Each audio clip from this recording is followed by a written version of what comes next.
ओम नमः सिद्धेभ्य। मंगलमय मंगल करण वीतराग विज्ञान, नमो ताहि जाते भये अरहंतादि महान।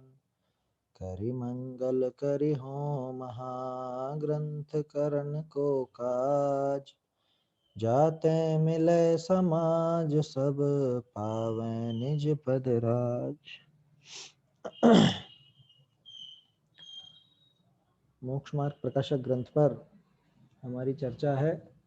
व्यवहाराभासी का प्रकरण है और उसके 7 तत्व संबंधी भूल किस तरह से चला करती है, ये हम देख रहे हैं। सम्यक दर्शन का अन्यथा रूप है वास्तव में तो प्रकरण, और सम्यक दर्शन, व्यवहार सम्यक दर्शन दो तरह का जो बताया गया, एक तो देव शास्त्र गुरु संबंधित और दूसरा 7 तत्व की श्रद्धा संबंधित। तो देव शास्त्र गुरु इनके अन्यथा मतलब यह भक्ति का अन्यथा रूप ये अपन ने देख करके, और किस तरह से देव शास्त्र गुरु के संबंध में मिथ्या मान्यता रहती है वो देखी। अब बात चल रही है कि ये जो 7 तत्व हैं, इन 7 तत्व के संबंध में ये पढ़ लेता है, सीख लेता है, समझ लेता है, समझा देता है, चर्चा करता है जैसे अपन कर रहे हैं वैसे, लेकिन उसके बावजूद इसके क्यों नहीं हो पाता, सच्चा सम्यक दर्शन क्यों नहीं हो पाता, यथार्थ श्रद्धान क्यों नहीं हो पाता? क्योंकि वास्तव में उनका स्वरूप नहीं जाना है। बात समझ में नहीं आई। एक तरफ तो कहा सारा स्वरूप जान लेता है, उसके बाद कह रहे हैं स्वरूप नहीं जाना। कि जानना और उसको उसकी प्रतीति सहित जानना, उसमें बहुत अंतर है। कल बात की थी हमने, धने पर पीएचडी की एक ने, और उसको धना कभी उसने चखा नहीं। ऐसे ही किसी को भी अभी मान लो बहुत कोई गुड़ पर व्याख्यान दे, गुड़ होता है ना, गुड़ खाते हैं अपन सर्दियों में, गुड़ पर व्याख्यान तो खूब दे कोई अंग्रेज, बता दे किस तरह से और क्या सब, और यहाँ पे उसको गुड़ का स्वाद मालूम नहीं हो तो गुड़ कहते से उसको क्या भाव भाषण होगा। आग का उदाहरण लिया था कल हमने, 3-4 उदाहरण लिए थे समझने के लिए, मेरे ख्याल से समझ में आया होगा भाव भाषण क्या चीज है। जैसे एकदम से किसी महिला से कहा जाए अरे छिपकली, उसके आसपास छिपकली, बस सिर्फ छिपकली बोला है, ये नहीं कहा कि छिपकली है कि नहीं है कि क्या है, क्या होगा और कहा क्या क्या एकदम से उछल पड़ते हैं, है ना। अरे सांप, सिर्फ सांप कहा, सांप कहते से क्या करना, भाग जाना। अरे आग, आग कहते से भाग जाना, इसको कहते हैं भाव भाषण, इसका नाम है भाव भाषण। कल मैं इसी पर और विचार कर रहा था, भाव भाषण कैसे बनता है धीरे धीरे। छोटा सा बच्चा होता है ना जब 1-1.5 साल का हो, उसको आप आग कहोगे वो नहीं भागेगा, उसको आप अरे ताता ताता यूं करोगे तो भी नहीं भागेगा। जब तक वो एक आध बार उससे चेंट नहीं जाएगा, जब तक उसको एक आध बार उस गर्मी का अनुभव नहीं होगा, तब तक उसको पता नहीं चलता ये ताता माने क्या या आग माने क्या है। अब उसके बाद फिर आप सिर्फ एक बार भी अगर उसको चेंट गया हो, कहीं पर उसको जल गया हो कहीं से या कुछ भी ऐसा लग गया हो, अब उसके बाद उसको नहीं ताता, दूर हो जाता, तुरंत दूर हो जाता है। छोटा सा बच्चा समझ जाता है 1-1.5 साल का, उसको नहीं मालूम है कि इसको आग कहते हैं, इसको अग्नि कहते हैं, इंग्लिश में फायर कहते हैं, ये सब कुछ भी नहीं मालूम है, लेकिन उसको भाव भाषण अब हो चुका है ना। तो कहने का अर्थ यह है कि ऐसा भाव भाषण 7 तत्वों के संबंध में हमें होना चाहिए। ये 7 तत्वों के संबंध में अगर भाव भाषण नहीं हो तो ये 7 तत्वों को जानना व्यर्थ हो जाता है। तोडरमल जी संबंधी अभी कुछ पुराने लेख देख रहे हैं हम लोग, उसमें बार बार एक बात उभर करके आती है। इतना तो सभी लोग जानते थे कि तोडरमल जी की खासियत क्या थी कि ज्ञान के मामले में भी बहुत आगे और श्रद्धान भी एकदम दृढ़, ठीक है ना। जैसा ज्ञान उनका इतना ऊंचा था, ज्ञान में भी बहुत बहुत ऊपर थे, यानी एक एक चीज बारीकी से जानते थे। और श्रद्धान तो कहना ही क्या, 5वां 6ठा अधिकार देख लीजिए या और दूसरे अधिकार भी देखें तो वो सारी बातों से टोडरमल जी का श्रद्धान हमें पता चल जाता है। बस वही बात यहां लगानी है, वो ज्ञान और वो श्रद्धान, ये दोनों गुण बराबर होने चाहिए। अभी जो हम लोग पढ़ते हैं ना, 7 तत्वों के संबंध में पढ़ लिया, लिख लिया, परीक्षाएं दे दी, सीख लिया, सिखा दिया, या जैसा अभी मैं बोल रहा हूं आप सुन रहे हो, कभी आप बोलो मैं सुनूं, ये जो चर्चा चलती रहती है ये कोरा ज्ञान है, ऊपर का ज्ञान, रूखा। जब तक इसमें श्रद्धान साथ में नहीं होगा तब तक ये सारा का सारा ज्ञान व्यर्थ हो जाता है। यूं तो सभी पाठ करते हैं, महिलाएं तो पहले के जमाने में तत्वार सूत्र का पाठ करती थी, तत्वा श्रद्धानम सम्यक दर्शनम जीवा जीवाश्रव संवर है, वो सारी की सारी चीजें पढ़ती और सब बोलती। और इन चीजों का, 7 तत्व का तो अध्ययन लगभग लगभग प्रत्येक मंदिर जाने वाला जैन जो थोड़ा बहुत पूजा पाठ भी करता हो तो 7 तत्व के बारे में मालूम तो सबको है।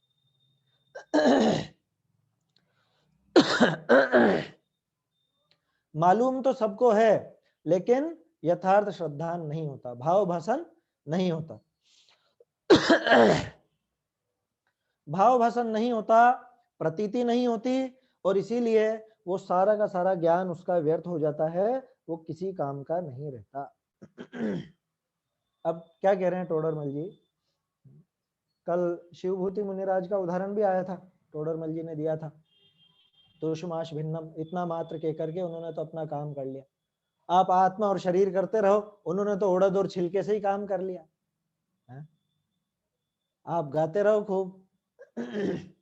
आजकल तो पूजन में, भजन में कविताएं इस तरह की बनती है ना, बहुत सी फिल्मी धुनों के आधार पे भी ऐसी बना ली जाती है, और मतलब आत्मा की महिमा उसमें बताई जाती है, शरीर से भिन्नता की बातें भी बताई जाती हैं। मैं उन सब पे उंगली नहीं उठा रहा हूँ, वो तो होनी ही चाहिए, वो अपने लिए इशारा है, अपने को पहुंचाने का साधन है, लेकिन हम उनमें गा बजा के संतुष्ट हो जाते हैं। और इधर इन्होंने क्या किया था, तुष माश भिन्नम। अब बताओ, ये तो कोई शास्त्र का भी वाक्य नहीं, उड़द और छिलका अलग अलग है, उड़द और छिलका अलग अलग है। आपको उड़द नहीं जमता तो नारियल ले लो, कि नारियल और छिलका अलग अलग है, ऐसा ले लो। लेकिन इससे भी काम हो तो, है ना, इससे भी काम हो जाए, काम बन जाए अपना, तो तब वो काम का है। तो शिवभूति मुनिराज से हमको सीखना चाहिए कि वास्तव में वो उसका जो श्रद्धान है वह श्रद्धान कार्यकारी है। अगर वो श्रद्धान नहीं हुआ, भाव भाषण नहीं हुआ, तो समझ लेना कि ये काम होगा नहीं, सम्यक दर्शन का काम होगा नहीं, ये मिथ्यात्व तो टूटेगा नहीं, बल्कि ग्रहित मिथ्यात्व और चढ़ जाएगा। क्यों चढ़ जाएगा? क्योंकि नया कुछ ना कुछ तो सीखा ही है, कुछ नई मान्यता करेगा ये। अगर सही मान्यता नहीं है तो गलत है, और गलत है तो कुछ अगर नई में गलत है तो ग्रहित है। बात समझ में आ रही है? ग्रहित मिथ्यात्व कैसे होगा? मतलब ये ऐसा काम है कि या तो आप इससे अपना काम बना लो, और नहीं बना पाते हो तो ये कुछ ना कुछ और विपरीतता इसमें चढ़ेगी। ये यहाँ पे देखने लायक है। चलिए देखते हैं आगे। अब इसके तत्व श्रद्धान किस प्रकार होता है सो कहते हैं, है ना, कैसे कैसे विपरीतता पड़ी रहती है, कैसे इसको भाव भाषण नहीं होता। कल अपन ने देखा था भाव भाषण होना चाहिए, भाव भाषण इसको नहीं होता, ये देखा था। अब कैसे नहीं होता, जीव अजीव उसके संबंध में क्या मानता है, क्या स्वीकार करता है, आश्रव बंध के संबंध में क्या स्वीकार करता है। मोटे मोटे तौर पर तो हमको सबको पता है, सबने ये प्रकरण कई बार पढ़ रखे हैं, है ना। ये क्या कहते हैं, जैसे ये चर्चा के ज्वलंत विषय कहलाते हैं ना, हॉट टॉपिक कहलाते हैं ये। इन विषयों को तो प्रत्येक शिविर में आप सुन लोगे, लगभग लगभग सबने 2-4 बार ये विषय पढ़ रखे है ना। फिर भी इसको अपन देखते हैं, ये अपन अपने में सुधार करने का प्रयास करें, तब तो ये अपना चर्चा सफल रहेगी। चलिए 281 पेज है हस्तलिखित में, और 225 है प्रकाशित प्रति में, जीव अजीव तत्व का अन्यथा रूप। अब याके तत्व श्रद्धान किस प्रकार हो है सो कहिए है। माने टोडरमल जी ये नहीं कह रहे हैं इसकी गलती कैसी रही, ये कह रहे हैं कि इसके तत्व श्रद्धान कैसा रहता है वो बताते हैं, मतलब कैसा गड़बड़ रहता है वो बताते हैं। क्योंकि वो तो कह रहा है मेरा तो तत्व श्रद्धान है, मैंने तत्वों के बारे में पढ़ा है, मेरे दिमाग में तत्वों की एक छवि है कि कौन सा तत्व क्या कैसा, कौन सा तत्व कैसा है ना, कैसा स्वरूप किसका है, जीव कैसा, अजीव कैसा, आश्रव बंध संवर निर्जरा कैसे, ये सारी बातें मैंने पढ़ी हैं, और ये सारी चीजें मेरे श्रद्धान में है। ठीक है भैया, कैसे है? अब वो टोडरमल जी दिखा रहे हैं कि कैसा उसके श्रद्धान में बैठा रहता है। जिन शास्त्र नीते है ना, ये हस्तलिखित में हाशिए में मिलेगा आपको, ये निशान बना हुआ है ना, जिन शास्त्र नीते जीव के त्रस स्थावर आदि रूप व गुणस्थान मार्गणादि रूप भेदनी को जाने हैं, अजीव के पुद्गलादि भेदनी को व तिनके वर्णादि विशेषणी को जाने हैं, परंतु अध्यात्म शास्त्र ने विषय भेद विज्ञान को कारणभूत व वीतराग दशा होने को कारणभूत जैसे निरूपण किया है तैसे न जाने है। कितने मतलब इसमें आप देखो टोडरमल जी के शब्द देखो, आप क्या कहा, जिन शास्त्रों से, जिन शास्त्र माने जिन वाणी, वो उन शास्त्र और जिन शास्त्र ऐसा नहीं, जिन शास्त्र माने जैन शास्त्र, जैन शास्त्रों से जीव के त्रस स्थावर आदि रूप पढ़ लिया ना अपन ने। जीव कौन होता है, अरे पुराने जो आपने देखे हो पहले जो भाग चला करते थे 30-40 साल पहले, उनमें ऐसी परिभाषाएं आती थी, जो खाता पीता है, जो चलता फिरता है, जो वो सुख दुख वाली बात भी आती थी, जिसको मारने पर दुख होता है, जिसे भोजन करने पर सुख होता है, ऐसी ऐसी परिभाषा, वो जीव है, उसे जीव कहते हैं।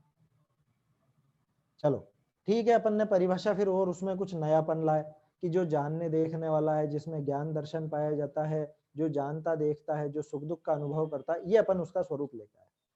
अब अपन ने उसके भेद किए, जीव कैसा होता है भाई, समझें तो सही, कैसा कैसा होता कि संसारिण त्रसस्थावरा, पहले तो संसारिणो मुक्ताश्च, कि जीव के दो भेद बता दिए, एक संसारी एक मुक्त, फिर संसारी के भी दो भेद बता दिए हैं, त्रस और स्थावर, फिर स्थावर के 5 भेद हो गए, फिर त्रस के भी ये अलग अलग भेद हो गए, 4 भेद हो गए, संगीन समनस्का अमनस्का, ये सब भेद हो गए।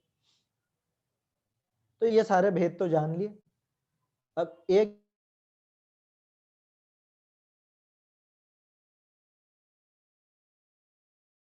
कौन है जीव इनमें से, इनमें तो त्रस जीव होता है ना स्थावर जीव होता है। त्रस और स्थावर तो नाम कर्म की प्रकृतियों के नाम है, जिसके उस नाम कर्म की प्रकृति का उदय होता है उस जीव को वैसा कह देते हैं। जिसके त्रस नाम कर्म का उदय हो उसे त्रस कह दिया जाता है, जिसे स्थावर नाम कर्म का उदय हो उसे स्थावर कह दिया जाता है। 1 इंद्री, 2 इंद्री, 3 इंद्री, 4 इंद्री, पंचेंद्री। यहाँ अध्यात्म में तो कहते हैं जीव तो अनिंद्रिय होता, अतीन्द्रिय होता, अलिंग ग्रहण होता है, और अपन यहाँ इंद्रिया इंद्रिया बता रहे हैं। वहां पे शास्त्र में लिखा अरूप है, अरस है, अस्पर्श है। यहाँ अपन देख रहे हैं कि इसके स्पर्श भी है, रस भी है, गंध भी है, वर्ण भी है, मतलब स्पर्शन रसना घ्राण चक्षु कर्ण, ये इंद्रियां भी हैं। ये चीजें लगा, क्या हुआ ये शास्त्रों में आपस में विरोध कैसे आ गया, कि शास्त्रों में कोई विरोध नहीं आया, बल्कि ये नहीं समझ पा रहा है कि वहां किस तरह से इसको, अगर अपन ये कहते जैसे बाल बोध भाग 1 में है, वो पाठ आप बड़े कोई जो बिल्कुल भी अभी जिसका प्रवेश नहीं है जैन धर्म में, या जो जीव अजीव के बारे में कुछ नहीं समझता, किसी अन्य व्यक्ति से आप कहो कि भाई जीव किसको कहते हैं, कि जो जानता देखता है, जो सुख दुख का अनुभव करता है, जिसमें ज्ञान दर्शन चेतना पाई जाती है, उसे जीव कहते हैं। समझ जाएगा, ये कहने से समझ जाएगा क्या वो? अच्छे अच्छे जैन ही नहीं समझते हैं इस बात को तो, है वो कहां से समझ जाएगा? अभी तो जैनों को ही नहीं मालूम पड़ती है कि आलू प्याज में भी जीव होते हैं, तो दूसरा कहां से समझ जाएगा? बात समझ में आई? तब फिर उनको सिखाने के लिए आचार्यों ने लिखा कि ये एकेंद्रीय जीव है, ये स्थावर, ये जो फूल पत्तियों में, पौधों में, सब्जियों में, इन चीजों में जो अपन खाते हैं इनमें होता है, ये स्थावर जीव हैं। निगोद, या भी निगोद में बहुत सारे जीव होते हैं, अनंत जीव होते हैं, या आलू प्याज आदि में बहुत ज्यादा हैं जीव। 2 इंद्रिय के बाद त्रस हो जाते हैं, तो जो द्विदल आदि का सेवन करते हैं वो उसमें त्रसघात होता है, मांस भक्षण का दोष आता है। तब जाके उसको समझ में अच्छा ये है जीव। तो वो जो परिभाषाएं बनी थी चलता फिरता, वो भी पूरी तरह गलत नहीं थी, वो समझाने के लिए थी, लेकिन अब लोग वही मान बैठे तो क्या करें? फिर कहना पड़ता है कि चलना फिरना कोई जीव का लक्षण नहीं है। क्यों? कि चलती फिरती तो गाड़ियां भी है, चलती फिरती तो और चीजें भी है, हवा भी चलती, या समझ लीजिए कोई झंडा फहराता है तो झंडा भी इधर से इधर चल रहा है। आप कार से इधर उधर जाते हो तो आप ही थोड़े ना जाते हो, कार भी तो गई ना, वो कार भी तो चली ना, तो वो चलने फिरने मात्र से उसको जीव कह दें क्या? है समझ में? तो कहने का अर्थ ये है कि वो परिभाषाएं समझाने के लिए थी। अब इसने ये सब चीजें पढ़ ली शास्त्र से। कैसी पढ़ी? कि भाई शास्त्र में लिखा है त्रस स्थावर आदि, लिखा ना, जिन शास्त्र नीते हैं जीव के त्रस स्थावर आदि रूप, ये भेद जान लिए पहले तो। जीव कौन होता है? कि जीव होता है त्रस होते हैं, स्थावर होते हैं? या और थोड़ा बारीकी में गया तो गुणस्थान आदि मार्गण आदि रूप भेदनी को जाने हैं। और बारीकी से जानेगा तो 14 गुण स्थान वाला मिथ्या दृष्टि जीव, सम्यक दृष्टि जीव, संयमी जीव, असंयमी जीव, योग वाला, योग रहित वाला है, कषायों के पूरी तरह नाश वाला, बुद्धिपूर्वक कषाय वाला, अबुद्धिपूर्वक कषाय वाला, ये सारे भेद जान लेगा। या मार्गणा से जान लेगा। कुछ लोगों को बहुत शौक होता है, अरे वो 24 ठाणा की चर्चा, 24 ठाणा की चर्चा करनी है, 24 ठाणा की, क्या होता है 24 ठाणा भैया? है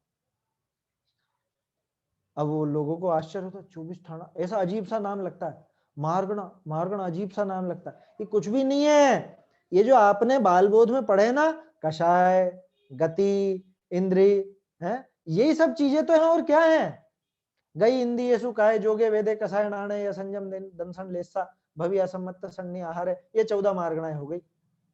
अब ये 14 मार्गणा में क्या चीजें? यही सब चीजें तो हैं, गई गति, है ना, इंद्रिय, काय, अलग अलग शरीर, वो बताए हैं। ये जो तत्वार सूत्र का दूसरा अध्याय है, इसमें बहुत सारी मार्गणाएं आ जाती है। दूसरे अध्याय में शरीर भी आ गए, है ना, वो कहाँ जन्म लेता है, जन्म स्थान भी आ गए, कैसे कैसे इंद्रियां होती है वो भी आ गए, मन रहित मन सहित वो सब आ गया। ये सब भेद जान लिए। अब बोलो जीव जाना कि नहीं जाना? जीव का ज्ञान हो गया कि नहीं हो गया? है कि जीव का ज्ञान तो हो गया ना, शास्त्रों से पढ़ तो लिया हमने। टोडरमल जी कह रहे हैं कि अभी इसको ज्ञान नहीं हुआ है। ये शास्त्रों से जान लेता है। जिन शास्त्रों, माने जैन धर्म के शास्त्रों से जीव के त्रस स्थावर आदि रूप भेद या गुणस्थान आदि मार्गण आदि रूप भेदनी को जाने है, ये तो हो गया जीव का काम। अजीव का क्या जाना? अजीव के पुद्गलादि भेदों भेदनी को व तिनके वर्णादि विशेषणी को जाने लो, वो भी जान लिया। पुद्गल, है ना, अजीव कौन होता है? कि अजीव जो जीव नहीं है, जिसमें ज्ञान नहीं पाया जाता, जो जानता देखता नहीं है, सुखी दुखी नहीं होता, वो अजीव कहलाता है। अच्छा, अजीव माने शरीर? अभी तो बहुत से लोग यूं समझते हैं अजीव माने बस पुद्गल। अजीव बोलो कि पुद्गल बोलो, एक ही बात है। अरे पुद्गल भी अजीव है, लेकिन पुद्गल अकेला अजीव नहीं है। पुद्गल के अलावा धर्म, अधर्म, आकाश, काल, ये सब भेद भी तो जाने हैं ना। जान लिया साहब। और गहराई से जानना, क्या जाना?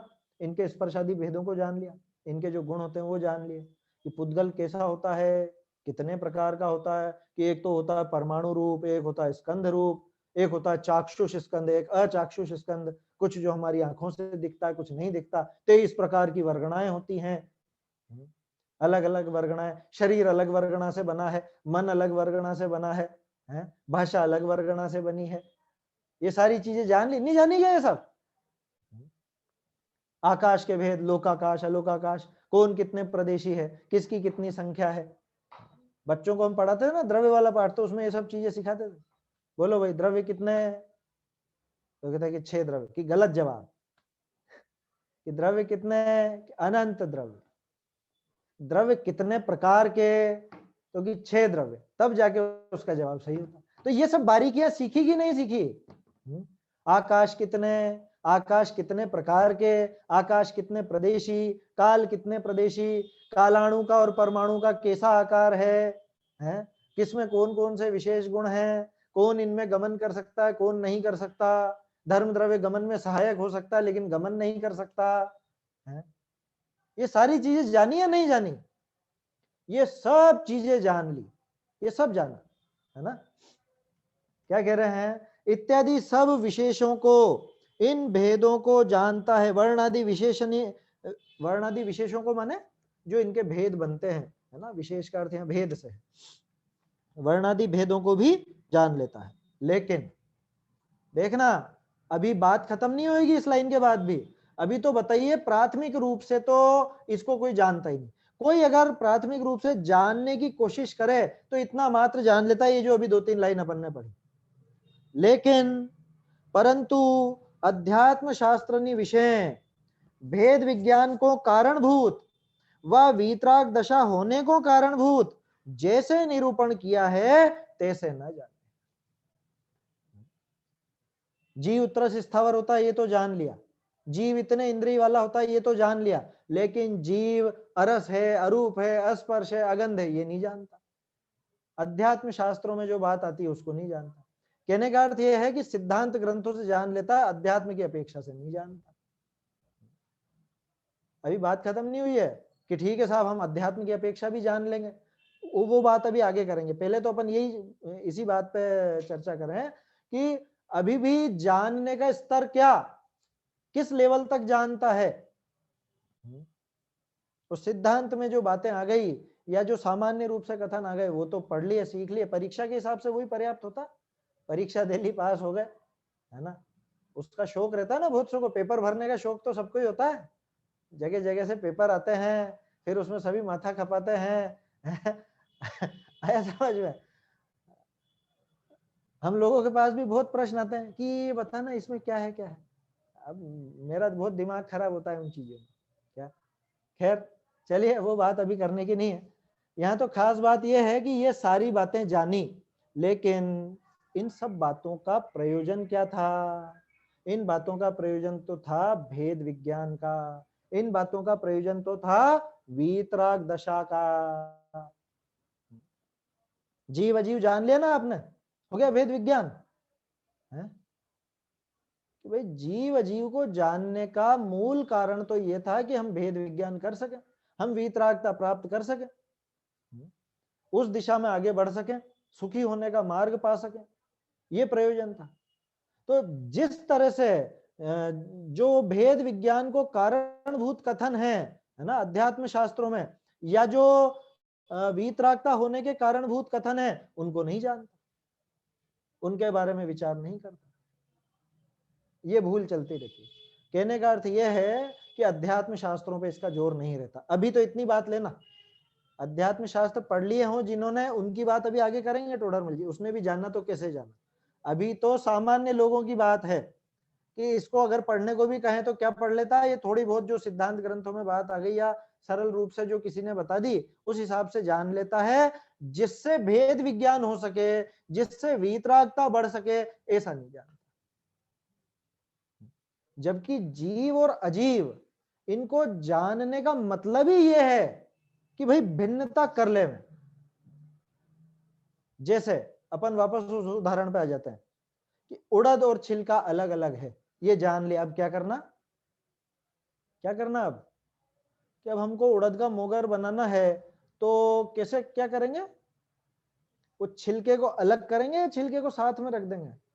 ज्यादातर महिलाएं बैठी हुई हैं, सब समझ गई होंगी कि जब उड़द का मोगर बनाना है, मोगर समझते हैं ना सभी, जिससे वो क्या कचौरी वचोरी या जो कुछ भी और बनाना रहता है, अब अगर वो बनाना है तो उड़द और छिलका अलग अलग है, ये जानने का प्रयोजन क्या था कि छिलका हटाओ और ये खाओ। चलो ये उदाहरण नहीं आया समझ में, नारियल का ले लो। नारियल तो नरम होता है, उसका वो जो खोल है वो कड़क होता है, खोल और वो नारियल ये दोनों अलग अलग हैं, ये जानने का प्रयोजन क्या था। ये जानने का प्रयोजन था कि इन दोनों को भिन्न जान करके अलग करे, और जो खाने लायक है उसको खा ले और जो छिलका है उसको फेंक दे। यही था ना प्रयोजन। इस भिन्नता के ज्ञान का क्या प्रयोजन है। आप आम खाते हो, केला खाते हो, वो छिलका क्यों फेंक देते हो। क्या आपको पता है छिलका अलग है और ये जो फल का जो गूदा है वो अलग है। ये भिन्नता जानने का प्रयोजन क्या था। भिन्नता जानने का प्रयोजन यही है कि ये खाने लायक नहीं है, इसको छोड़ो, ये खाने लायक है, इसे खाओ। अब जीव अजीव को जानने का प्रयोजन क्या था कि ये मैं हूं और ये मैं नहीं हूं, इतना मात्र प्रयोजन था। और बाकी पूरी विद्वत्ता में लग गया पूरा का पूरा उसमें कि मैं तो ये बारीकी से जान के रहूंगा, सब सब कर लिया, पढ़ लिया, लिख लिया, सीख लिया, सिखा दिया। मूल बात आई कि नहीं आई। अगर मूल बात पकड़ में नहीं आई है भेद विज्ञान की, वीतरागता की, देखो भेद विज्ञान की तो बात कर ली अभी अपन ने, वीतरागता कैसे घटित होगी? कह रहे ये भिन्न है मुझसे, मैं इससे भिन्न हूं, तो इससे मेरा क्या लेना देना, मैं क्यों इसके प्रति राग करूं या द्वेष करूं? ये वीतरागता का प्रयोजन हल होना चाहिए था कि शरीर भिन्न है, मैं भिन्न हूं, तो मैं फालतू में ये हिंसक सौंदर्य प्रसाधन क्यों लगाऊं? है ये बाल मुझसे भिन्न है, मैं बालों से न्यारा हूं, तो ये बाल में काले क्यों करूं, या मैं बालों को क्यों, वो आजकल तो ऑपरेशन करवाते हैं ना, जिसके उड़ते हैं वो ऑपरेशन कराता है, जिसके सफेद हो रहे हैं वो काले करवाता है। होता है ना, ये सब काम भी होता है। बहुत से तो 10 लक्षण हो, अष्टानी का हो, कोई अपने धार्मिक पर्व आ रहे हो, तो उसके पहले की तैयारी में ये सब चीजें भी शामिल हो जाती है। ये चर्चा अपन कर चुके हैं पहले, इसलिए ये बात अभी ज्यादा विस्तार नहीं दूंगा इस बात को। तो क्या था प्रयोजन बालों को भिन्न जानने का? कि बालों की परवाह नहीं करना कि उनका जो होना है सो अपने आप होगा, सफेद होंगे तो अपने आप होंगे, काले होंगे तो अपने आप होंगे। अपने आप होंगे माने कि हाँ हाँ अपने आप ही हो रहे हैं, मैं तो बस ऐसे ऐसे भाव कर रहे हैं, ये तो अपने आप ही कलर, ऐसे अपने आप नहीं होता है ना। मुझे पता है सुनने वालों में बहुत से होंगे इस तरह के, लेकिन विचार कीजिए भाई, ये जो अपन भिन्नता जीव अजीव का पाठ आपने पढ़ा है, बिल्कुल प्राथमिक बात कर रहा हूं मैं तो, बाल बोध भाग 1 की, जीव अजीव का पाठ पढ़ा, उसका क्या प्रयोजन? कि जीव जुदा, उद्गल जुदा, मैं न्यारा और ये न्यारा, ये प्रयोजन था। अब अगर ये प्रयोजन पूरा नहीं होता है, ये प्रयोजन अगर हमारा पूरा नहीं होता, तो पढ़ने का क्या लाभ है बताओ? और वो लाभ हो नहीं हो वो तो अलग मुद्दा है, अपन तो ये बात करें, ये पढ़ना पढ़ना कहलाएगा क्या? ये जानना जानना कहलाएगा क्या? टोडरमल जी का उदाहरण दिया था ना मैंने, श्रद्धा और ज्ञान। ये ज्ञान बिना श्रद्धा का बैठा हुआ है। जीव और अजीव के बारे में बहुत पढ़ा है अपन ने, बहुत सीखा है, लेकिन बिना श्रद्धा के वो ज्ञान क्या काम करेगा? न तो वो सम्यक कहलाएगा और न कुछ आगे बढ़ेगा। तो 2 प्रयोजन मुख्य होने चाहिए, कौन से? भेद विज्ञान और वीतरागता, ये 2 मुख्य प्रयोजन थे। देखिए कल बात आई थी, मेरे ख्याल से ये लाइन आई थी, हाँ 224 पर नीचे ही नीचे देखो, परंतु उनके स्वरूप को पहचानते कि ये मैं हूं, ये पर हैं, ये भाव बुरे हैं, ये भले हैं, ये बात आई थी ना। तो भेद विज्ञान का कारणभूत ये मैं हूं, ये पर है ना। वीतरागता का कारणभूत ये भाव बुरे हैं, ये भाव भले हैं। ये बातें घटित होनी चाहिए कि नहीं होनी चाहिए? हमने जीव और अजीव को भिन्न भिन्न जाना, अलग अलग जाना, तो इसका क्या अर्थ निकला? इसका अर्थ तो ये निकलना चाहिए कि अब मैं इससे भिन्नता जानूं, इससे भेद विज्ञान करूं, अपने आत्मा को अलग देखूं। मैंने अगर इनको अलग अलग जाना, तो अब ये होना चाहिए कि इसके प्रति मेरा राग कम हो जाए। इसके प्रति का मतलब इससे संबंधित अन्य वस्तुओं के प्रति भी, क्योंकि बहुत से होते हैं शरीर के प्रति तो नहीं रहता, लेकिन शरीर से संबंधित दूसरों के प्रति बहुत रहता है ना। रिश्तेदारों से कितना मोह, अपने को कुछ भी हो जाए, बच्चे को कुछ नहीं होना चाहिए, होता है ना ऐसा। तो सब सब सब बिल्कुल भिन्न है। अरे तो क्या बिल्कुल ही ऐसे अलग होकर के बैठ जाएंगे? अलग अलग होना तो अपने आप होगा, लेकिन पहले तो श्रद्धा में वो राग टूटेगा। बात समझ में आ रही है? बाहर में तो अलग होना, वो तो जब होना होगा तब अपने आप हो जाएगा, उसमें कोई बड़ी बात नहीं है। लेकिन पहले पहले तो यहाँ अंदर में टूटन आनी चाहिए ना। सबसे पहले तो अंदर टूटेगा, ये अंदर उसका राग टूटेगा।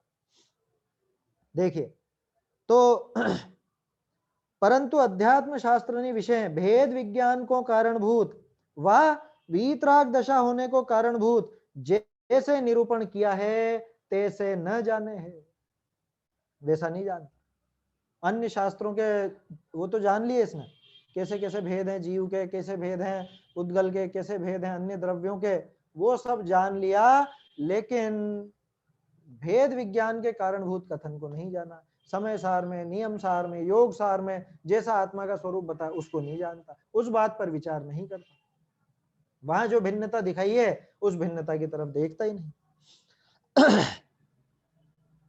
देखो तैसे न जाने, ये तो हुई पहले नंबर की बात कि नहीं साहब हम ऐसे थोड़ी ना, हमने तो समय सार भी पढ़ा है, पढ़ लिया ना। हमने तो नियम सार भी पढ़ा है, हमने तो योग सार भी पढ़ा है, हम तो अध्यात्म ग्रंथों का ही अभ्यास करते हैं, अध्यात्म शास्त्रों के प्रवचन सुनते हैं। चलो आ जाओ, तो दूसरा नंबर उन्हीं का है। क्या कह रहे हैं टोडरमल जी? बहुरी किसी प्रसंग तैसे भी जानना हुई, ये अपन जैसे लोगों के लिए बात आ गई। किसी प्रसंग ते, कौन से प्रसंग से मिल गए ना हमको? ग्रंथ भी मिल गए, पढ़ने वाले भी मिल गए, पढ़ाने वाले भी मिल गए, शिविर भी मिल गया, अब तो ऑनलाइन कक्षाएं भी मिल गई, ऑनलाइन स्वाध्याय भी मिल गई। ये सब चीजें मिली या नहीं मिली? ये सब है वो प्रसंग। सुनिए, बहुरी किसी प्रसंग तैसे भी जानना होई, कैसे? वो वीतराग भाव के कारणभूत और मतलब उस तरह की बात करने वाले, जैसे अभी थोड़ी देर पहले अपन ने की, ये बन गया ना एक प्रसंग, ये भी बन गया। ऐसे ही प्रसंग बनते, या भेद विज्ञान की कारणभूत ऐसी बातें भी की गई। तो शास्त्र अनुसारी जान तो ले, परंतु आपको आप जानी, पर का अंश भी आप विषय न मिलावना, और आपका अंश भी पर विषय न मिलावना, ऐसा साचा श्रद्धान साचा श्रद्धान नाही करे है। प्रसिद्ध पंक्तियां हैं ये टोडरमल जी की। अच्छा, पैराग्राफ अभी नहीं हुआ, पहले पैराग्राफ पढ़ लेते हैं। जैसे अन्य मिथ्या दृष्टि निर्धार बिना पर्याय बुद्धि करी जानपना विषय व वर्णादि विषय अहम बुद्धि धारे है, तैसे यह भी आत्माश्रित ज्ञानादि विषय व शरीर आश्रित उपदेश उपवास आदि क्रियानि विषय आपो माने है। थोड़ी सी बारीक है बात, है ना? क्या गड़बड़ क्या हो गई, क्या दिक्कत आ गई इसमें, ये समझना चाहिए अपने। ये हमारे लिए ही बात है। प्रसंग अनुसार जान लिया ना अपन ने, समय सार भी पढ़ लिया, अध्यात्म की बात भी पढ़ी। ऐसा नहीं कि हमने सिद्धांत ही पढ़ा, हमने अध्यात्म भी पढ़ा है साहब। हमने तो भेद विज्ञान की बातें भी पढ़ी हैं, हमने तो वीतरागता की पोषक बातें भी पढ़ी हैं। ये सारी चीजें हमने पढ़ी हैं, मन लगा के पढ़ी हैं और बारंबार पढ़ी, उन पर विचार भी किया। क्या करता, क्या दिक्कत हुई? शास्त्र अनुसार जान तो ले है, शास्त्रों के हिसाब से तो जान लेता है ना? आप उससे पूछो, अलिंग ग्रहण के पूरे 20 बोल सुना देगा आपको। प्रवचन सार जी में ना 20 बोल, वो सब सुना देगा। अलिंग ग्रहण की कहां कहां पे गाथाएं आई है वो सब बता देगा। अलिंग ग्रहण शब्द से कोई परिचित नहीं हो तो बता दूं, प्रसिद्ध अलिंग ग्रहण माने आत्मा, कि जिसको किसी पहचान से नहीं पकड़ा जा सकता, ऐसा आत्मा, वो आत्मा का बिल्कुल शुद्ध स्वरूप वहां पर दिखाया जाता है। मैंने शॉर्ट में बताया, बाकी तो विस्तार से अलग अलग जगह अलग अलग तरह से कथन आता है। वो गाथाएं समय सार जी में भी मिलेंगी आपको, वो गाथा प्रवचन सार में भी मिलेगी, वो गाथा अष्टपहुड़ में भी मिलेगी, पंचास्तिकाय संग्रह में भी मिलेगी, यहाँ तक कि धवला जी में भी मिलेगी। धवला जी तो कुंदकुंदाचार्य का ग्रंथ भी नहीं है, इतनी विशिष्ट गाथाएं हैं वो। अब मैं तो क्या कहना चाह रहा हूं, ये सब अपन ने पढ़ लिया है ना, ऊंचे दर्जे की बात पढ़ ली। नियम सार जी आदि, जिनको ठेठ अध्यात्म का ग्रंथ कहा जाता है, योग सार या परमात्मा प्रकाश, ये सब चीजें बहुत अच्छे से पढ़ ली। ठीक है, शास्त्र अनुसार जान तो ले है, जान तो लिया शास्त्र के अनुसार, लेकिन अब देखो मुख्य काम क्या था? आपको आप जाने, पर का अंश भी आप विषय न मिलावना, और आपका अंश भी पर विषय न मिलावना। आपको आप जान करके, स्वयं को आत्मा जानने का फल क्या? अरे नारियल की नरेटी और वो गोले को अलग अलग जानने का फल क्या? कि वो जब नारियल की चटनी बनाई जाएगी तो उसमें नरेटी को शामिल नहीं किया जाएगा, है ना? नरेटी बोलते ना, वो कड़क जो खोल होता है उसको शामिल नहीं किया जाएगा, उसको कचरे के हवाले किया जाएगा। और जो अंदर नरम नरम गोला निकला है ना, वो नारियल निकला है, उसकी चटनी बनाई जाएगी या उसको खाया जाएगा, जो भी उसका किया जाएगा। ठीक है ना? यही है ना उसका फल। इसका अंश इसमें नहीं मिलाना, इसका अंश इसमें नहीं मिलाना। ठीक है, अब ये सब बातें अपन ने प्रसंग अनुसार सीख तो ली, जीव की अजीव की, है ना? लेकिन अपना अंश मतलब आपको आप जानी, आत्मा को आत्मा जानकर, स्वयं को जीव जानकर, पर का अंश भी आप विषय न मिलाओ ना। क्या मतलब है इसका? कौन मिलाता है? कि हम तो नहीं मिलाते साहब। कि अच्छा ये आपके माथे पे क्या हो रहा है? कि कहाँ कहाँ कहाँ ये खट से मिलाया कि नहीं मिलाया? ये तो सिर्फ कहने का उदाहरण है ना। कहने मात्र में किसी की श्रद्धा नहीं देखी जाती है, लेकिन फिर भी इसको ऐसा समझना कि यहाँ पे हमारे दिमाग में अभी बैठा हुआ है या नहीं। कांच में देखते से ही क्या लगता है हमको? क्यों पीयूष भाई, सुबह सुबह कांच में अपन ने देखा, कांच में देखते से ही कौन नजर आता है? हाँ? कौन दिखा कांच में? स्वयं का प्रतिबिंब। स्वयं का प्रतिबिंब। हाँ। स्वयं का, स्वयं का तो प्रतिबिंब दिखा ही नहीं आज तक। शरीर, इस खुदरा शरीर का। तो खुद का शरीर कहां से आया? ये मिला लिया ना, ये खुद का शरीर, तो खुद तो आत्मा है, और वो शरीर जो भिन्न है, ये रोज यही काम हो रहा है, रोज का रोज यही काम हो रहा है, निरंतर यही काम चलता है। पर का अंश भी अपने में न मिलाना, तो वो तो मिला रहा है। आया समझ में? वो तो मिला रहा है, पर का अंश भी अपने में न मिलाना, और आपका अंश भी पर विषय न मिलाओ ना। खुद का अंश पर में नहीं मिलाना। कंप्यूटर से ज्ञान होता है कि नहीं होता है? कंप्यूटर से ज्ञान होता है कि नहीं? चश्मे से ज्ञान होता है कि नहीं? कि अच्छा, तो बिना चश्मे के देख के बता दो आप, कि रोज देखते हो आप बिना चश्मे के रोज, और रात को सोते हो जब, तो आंखें भी बंद रहती हैं, और वो जब सपना देखते हो तो सपने में कितना क्लियर नजर आता है? असली जैसा लगता है कि नहीं सपने में? बिल्कुल असली जैसा ही नजर आता है। अरे एकदम बिल्कुल, अरे इतना तक लगता है कि एकदम से उठ बैठते हैं अपन। मान लो सपने में आपने देखा सांप आ गया आपके कमरे में, है ना, या आग लग गई, अब क्या करते हो? एकदम से कांपने लग जाओगे, एकदम से उठ बैठोगे, उठ के चल दोगे। ये सब होता है कि नहीं? तो बोलो, वो असली जैसा ही लगा था ना? बिल्कुल असली जैसा नजर आया था वो, इस वजह से वो काम होता है। ये है अपना अंश पर में मिलाना, या पर का अंश अपना। वो सपना नहीं, सपने का उदाहरण तो मैंने उस बात के लिए दिया था, चश्मे से दिखता है या नहीं। अगर चश्मे से दिखता हो तो बिना चश्मे के कैसे दिख रहा है? चश्मे से दिखता हो तो जब और ज्यादा कमजोर हो जाती आंखें, फिर चश्मा क्यों बदलवाने जाते हो? बात समझ में आई? हाँ, ये बात है कि अपना ज्ञान अभी कमजोर है ना, तो वो निमित्त भी लगते हैं साथ में। जितने भी जो निमित्त होते हैं वो सब उपस्थित होते हैं उन सब कार्यों के साथ, लेकिन उन निमित्त मात्र से काम नहीं हो जाता। बिना निमित्त के काम नहीं होगा, 100% पक्की बात, लेकिन निमित्त काम नहीं करेगा। कितनी सीधी सी बात है। बिना पेट्रोल के गाड़ी नहीं चलेगी, लेकिन पेट्रोल गाड़ी नहीं चलाता। अभी भी आपकी खड़ी गाड़ियों में पेट्रोल पड़ा हुआ है, क्यों नहीं चल रही गाड़ियां? बात समझ में आ रही है? तो इनको जानने का फल क्या था? ये जो हमने जाना, जीव को जाना, अजीव को जाना, इसको जानने का फल क्या था?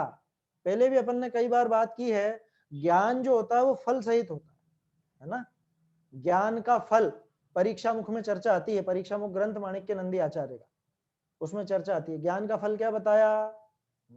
अज्ञान निवृत्तिर हानोपादान उपेक्षाश्च फलम, कि साक्षात फल तो है अज्ञान की निवृत्ति, माने जिस संबंधी ज्ञान हुआ तत्काल उससे, उस अज्ञान से निवृत्त हो जाना, उस वस्तु संबंधी अज्ञान से छूट जाना, ये तो हो गया तत्काल फल।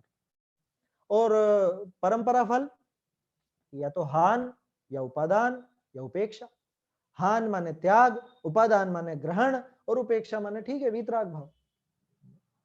तो अभी वीतराग भाव के कारणभूत ये जानने का काम होना चाहिए था, लेकिन वो तो हुआ नहीं। और कैसा जाना है? बहुरी किसी प्रसंग ते तैसे भी जानना होई, तो शास्त्र अनुसार ही जानी तो ले, परंतु आपको आप जानी माने स्वयं को स्वयं जान करके, है, पर का अंश भी, थोड़ा सा भी हिस्सा।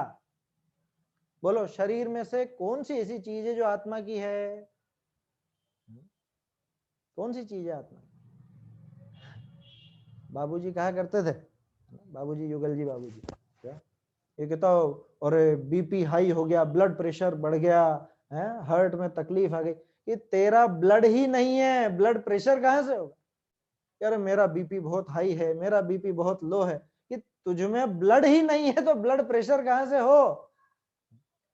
तो ये सब बातें झूठी है क्या? झूठी नहीं है, ये व्यवहार से ऐसी कही जाती हैं और कहने मात्र से कोई मिथ्या दृष्टि या सम्यक दृष्टि नहीं हो जाता।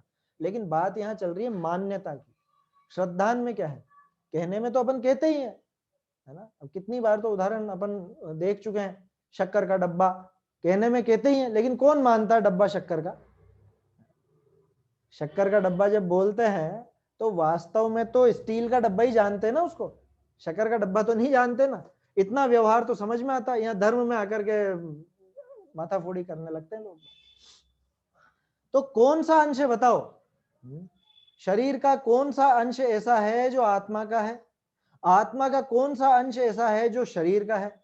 अच्छा, ज्ञान कहाँ होता है? ज्ञान कह रहे हो तो दिमाग जानता है, दिमाग जानता है, दिमाग दिमाग में होता है सारा ज्ञान, और बाकी जगह ज्ञान ही नहीं होता। तो दूसरे जो जीव हैं जिनमें दिमाग जैसी संरचना नहीं होती, तो वो जानते ही नहीं बेचारे कुछ भी। वो चींटी वगैरह और वो जो उनकी पूरी संरचना देखोगे तो उनमें तो इस तरह की कोई रचना है ही नहीं। ये तो हमारे है, हमारे खोपड़ी है और दिमाग है उसके अंदर, और यहाँ तो ये समझते हैं कि ये दिमाग में ज्ञान भरा हुआ है। कि दिमाग में कुछ भी ज्ञान नहीं भरा भाई, जानने वाला तो जीव है। अरे वो मुर्दे के दिमाग है या नहीं है? वो जो मर गया उसके शरीर में भी दिमाग मौजूद तो है ना। अब वो दिमाग में जानना होता, दिमाग ज्ञान करता तो वो भी जाने। आंखें देखती, ये तो बाल बोध भाग 1 में पढ़ चुके हैं सब लोग। आंखें देखती तो मुर्दे, शायद भाग 3 में होगा इंद्रियों वाले पाठ में। आंखें देखती, कान सुनते तो मुर्दे को भी देखना सुनना चाहिए था, ऐसा का ऐसा ही वाक्य लिखा हुआ। तो इनको जानकर के आपको आप जानकर पर का अंश भी आप विषय न मिलाओ ना, और आपका अंश भी पर विषय न मिलाओ ना, ऐसा साचा श्रद्धान नाही करे है। ऐसा सच्चा श्रद्धान नहीं करता। सुबह से उठते हैं, कांच में देखते हैं कि मेरा चेहरा ऐसा है, मेरे गाल ऐसे हैं, मेरे बाल ऐसे हैं, यही सब बातें दिमाग में आती। ये पर का अंश अपने में और अपना अंश पर में मिला रखा है, स्पष्ट रूप से मिला रखा है। भैया जी, हाँ बोलिए। जो मैंने विज्ञान वाटिका फिल की थी तो उसमें क्वेश्चन था कि ज्ञान गुण शरीर के मात्र मस्तक अंग में होता है, तो ऐसा मानना कौन सा दोष है? तो इसमें असंभव आएगा या अव्याप्ति? असंभव आएगा ना, ये तो मस्तिष्क जो है वो तो पुद्गल का काम है ना। मस्तिष्क हाँ, क्या तो है? ज्ञान गुण तो मतलब आत्मा में आएगा, तो हाँ, इसलिए असंभव ही होना चाहिए। बिल्कुल असंभव ही है वो, है ना। देखिए, तो ये सब चीजें अपने भेद विज्ञान की जनक होनी चाहिए, इन सबसे भेद विज्ञान निकल के आना चाहिए। अब आपने वो प्रश्न भरा, आपने वो विज्ञान वाटिका भरी या कुछ भी और भी प्रश्न पत्र भरे, तो उनसे कुछ भेद विज्ञान की बात हासिल हुई या नहीं हुई? नहीं हुई तो भरने का फायदा क्या हुआ? उनसे कुछ वीतरागता की बात हासिल हुई या नहीं हुई? राग द्वेष में कमी आई या राग द्वेष और बढ़े, ये अपने को स्वयं को विचार करना चाहिए। आया समझ में? ये सारी बातें टटोलनी चाहिए अपने को। कोरा पढ़ना कोई काम का नहीं, कोई काम का नहीं। तो देखो क्या किया, ये हमारे लिए बात आई थी। किसी प्रसंगवश उसी प्रकार जानना हो जाए, किसी प्रसंगवश मिल गए, समय सार जी मिल गए, प्रवचन सार जी आदि सब ग्रंथ मिल गए, अध्यात्म शास्त्र मिल गए, अध्यात्म शास्त्रों के प्रवक्ता मिल गए, उनको व्याख्यान मिल गए, ये सारी चीजें मिल गई। तो इस प्रसंग से हमने जीव और पुद्गल को, जीव और अजीव को जान तो लिया, लेकिन इनको भली भांति जानकर सबसे पहला काम तो ये मैं हूं, मतलब ये का मतलब ये शरीर नहीं, इसके अंदर जो आत्मा, कि आपको आप जानकर पर का अंश भी अपने में नहीं मिलाना, है ना। पर का अंश भी, वो पुद्गल हो चाहे कोई अन्य द्रव्य हो, उसका अंश भी अपने में नहीं मिलाना। क्या मतलब? कि पर द्रव्य मेरा कुछ भी नहीं, कुछ भी क्या नहीं, करता नहीं, भोक्ता नहीं, मेरा नहीं, इससे एकत्व नहीं, इससे ममत्व नहीं, सब बातें लगा लेना। आया समझ में? वो गाथाएं है ना, कौन सी 19, 20, 21 है, 20, 21, 22 समय सार जी की। ये थे हमारे, या मैं इनका था, ये मेरे हैं या मैं इनका हूं, ये मेरे होंगे या मैं इनका होऊंगा, ऐसे तीनों काल की बातें आती है उसमें। तो ये सारी मिथ्या मान्यता है। इनका क्या, इनका सब कुछ, कुछ भी लगा लो, कर्ता भोक्ता, है ना, कर्ता धर्ता हर्ता सब लगा लो। इनसे मेरा एकत्व तो नहीं, इनसे मेरा ममत्व तो नहीं, इनसे मेरा कर्तृत्व तो नहीं, इनसे मेरा भोक्तृत्व तो नहीं। ये तो मैंने पारिभाषिक शब्द बोले हैं, अब इन पे घटित करके देखो। मैं इस शरीर का कुछ भी करने धरने वाला नहीं हूं, मैं इस शरीर को फिट रखने वाला नहीं हूं, मैं इस शरीर को सुंदर बनाए रखने वाला नहीं हूं, ये शरीर भी मेरा कुछ नहीं है, मैं ये चेहरे को ऐसा बनाए रखने वाला नहीं हूं, मैं इन बालों को बनाए रखने वाला नहीं हूं, या ये बाल मुझे बनाए रखने वाले नहीं। ये बातें ख्याल में आनी चाहिए, इन बातों का चिंतन होना चाहिए। कब होना चाहिए? अभी अपन बातें कर रहे हैं जब, मैंने पहले भी कहा ये नहीं है स्वाध्याय। स्वाध्याय तो बाकी के समय में होगी, सुबह से लेकर रात तक आप जितने भी काम करते हो उस समय होगी।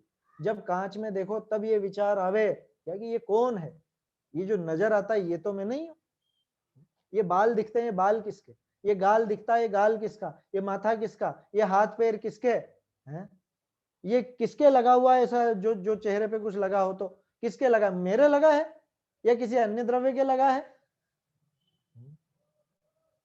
आया समझ में? ये सारे विचार चलने चाहिए। ये उस समय चले ना तब होती है स्वाध्याय, तब होता है तत्व चिंतन, तब इस दिशा में आगे बढ़ते हैं। अपना अंश भी इनमें नहीं मिलाना और इनका अंश भी अपने में नहीं मिलाना। पर का अंश अपने में नहीं और अपना अंश पर में नहीं, ये है भेद विज्ञान। इसको कहते हैं भेद विज्ञान। और क्या है भेद विज्ञान बताओ? कोरा ये बोलना होता है क्या भेद विज्ञान, कि मैं ये नहीं हूं और ये मैं नहीं हूं, ऐसा बोलना कि जीव जुदा और पुद्गल जुदा, ये बोल दी हमने, गाथाएं पढ़ ली और ये हो गया भेद विज्ञान? पर का अंश भी अपने में नहीं मिलाना। कैसे नहीं मिलाना? अरे मेरे बहुत आज कमर में बहुत दर्द है, मेरे सिर में बहुत दर्द है। अब बोलो, सिर दर्द और उसका ज्ञान, ये सब सब सब चीजें मिला दी कि नहीं मिला दी? ये इसने नारियल की चटनी में वो गोला भी मिला लिया और नरेटी भी मिला दी। बात समझ में आ गई? वो नरेटी और गोला दोनों मिला दिया इसने। बस वैसे ही मेरी कमर में बहुत दर्द है, मेरे सिर में बहुत दर्द है, तो भैया पहले तो ये बता, तेरा सिर कितना, तेरी कमर कितनी, वो दर्द कितना है? माने समझ लेना है ना, भाषा अपनी अलग अलग हो सकती है कि कितना है अपना, कितना अंश है उसका अपने में, उस कमर का, उस सिर का, उस दर्द का कितना अंश है अपने में, कि नहीं वो दर्द का ज्ञान तो है ना, कि वो आगे देखेंगे अभी उसको भी, है ना, उसकी बात भी चलेगी। क्योंकि भेद विज्ञान इतना मात्र नहीं होता है कि बस ये अलग और मैं अलग, इतना मात्र नहीं होता है। भेद विज्ञान का लेवल जानना हो ना तो बिल्कुल आखिर तक जाना है कि उनका ज्ञान भी मेरे स्वरूप में है या नहीं, ये वहां तक जाएगा। हालांकि अभी वो इतनी अंदर की बात अभी अपन नहीं कर रहे हैं, अपन तो अभी ये बात कर रहे हैं कि जितना भी इसने जाना है, क्या इसने पर का अंश अपने में मिलाना छोड़ दिया, अपना अंश पर में मिलाना छोड़ दिया? और ये काम बातों में नहीं होगा, बातों में तो यही बोलेगा कि कमर दर्द है, सिर दर्द है, जो भी है, डॉक्टर के पास जाएगा, नहीं तो वो निश्चयभाषी की तरह कह रहे साहब मेरी पर्याय को बुखार आ गया है वैसी बात नहीं है। बोलने में तो बोलेगा, कोई दिक्कत नहीं, बोलने मात्र से कोई सम्यक दर्शन या मिथ्या दर्शन नहीं हो जाता, लेकिन श्रद्धा में, विचारों में ये चीज चलनी चाहिए, तब जाके इसके जीव अजीव तत्व संबंधी सही ज्ञान की तरफ ये आगे बढ़ेगा, और नहीं तो भूल बनी रहती है। ऐसा सच्चा श्रद्धा नहीं करता है ना? जैसे अन्य मिथ्या दृष्टि निर्धार बिना, क्या कह रहे हैं, जैसे अन्य मिथ्या दृष्टि निर्धार बिना पर्याय बुद्धि करी, अन्य जो मिथ्या दृष्टि होते हैं, पर्याय बुद्धि का क्या मतलब, यहाँ पे पर्याय बुद्धि का अर्थ यही लेना कि वर्तमान में जो प्राप्त पर्याय हुई, जैसे कौन हो आप, कि मैं पुरुष हूं, मैं महिला हूं, मैं बुजुर्ग हूं, मैं बच्चा हूं, मैं युवा हूं, जो भी, ये पर्याय बुद्धि। पर्याय बुद्धि करके, पर्याय बुद्धि करी जानपना विषय व वर्णादि विषय अहम बुद्धि धरे है। बोलो, वर्णादि में या जानपने में, दोनों जगह है ना। वाह का अर्थ अथवा होता है, लेकिन यहाँ पे दोनों लेना। अन्य मिथ्या दृष्टि के कि कौन जान रहा है, कि मैं जान रहा हूं ना, कि माथा किसका दुखा, कि मेरा दुखा ना। माथा किसका है, कि मेरा है। माथा भी उसका, जानना भी उसका, ये सब चीजें उसने मिला दी। इन सब में अहम बुद्धि कर ली, शरीर में भी अहम बुद्धि करी और ज्ञान में भी अहम बुद्धि करी। बात समझ में आ रही है? माने शरीर में जैसे शरीर के जो वर्ण आदि हैं, स्पर्श रस गंध वर्ण, कि तुम कैसे हो, कि मैं तो ज्ञान वाला हूं, ज्ञान वाला भी तू, ठीक है। और काले हो कि गोरे हो, कि मैं तो गोरा हूं या मैं तो काला हूं, ये भी उसमें, मतलब रंग भी मेरा और ज्ञान भी मेरा, दोनों जगह हम बुद्धि। कि ये जो कांच में दिखाई दे रहा है ये भी मैं, चलने वाला भी मैं, जानने वाला भी मैं, दोनों जगह हम बुद्धि। तैसे यह भी उसी तरह से ये भी ज्ञानादि आत्माश्रित, एक मिनट, तैसे यह भी आत्माश्रित ज्ञानादि विषय व शरीर आश्रित उपदेश उपवास आदि क्रियानि विषय आपो माने है। उसी तरह से ये भी, कौन, अपन जैसे लोग पढ़ा लिखा होकर के भी आत्माश्रित ज्ञान आदि में, है ना। समय तो हो गया, ये पंक्ति अपन कल ही वापस से देखेंगे, नहीं तो जल्दबाजी में लेने का कोई मतलब नहीं निकलेगा। शॉर्ट में बता देता हूं, ज्ञान कैसा है, कि ज्ञान तो है आत्माश्रित, आत्मा का गुण। और उपदेश उपवास ये किसकी क्रिया है, ये है शरीर की। लेकिन ये तो सारी क्रियाओं का कर्ता कौन, मैं। जानने का काम किसने करा, मैंने। उपदेश किसने दिया, मैंने। उपवास किसने किया, मैंने। चलता कौन है, मैं। फिरता कौन है, मैं। जानता देखता कौन है, मैं।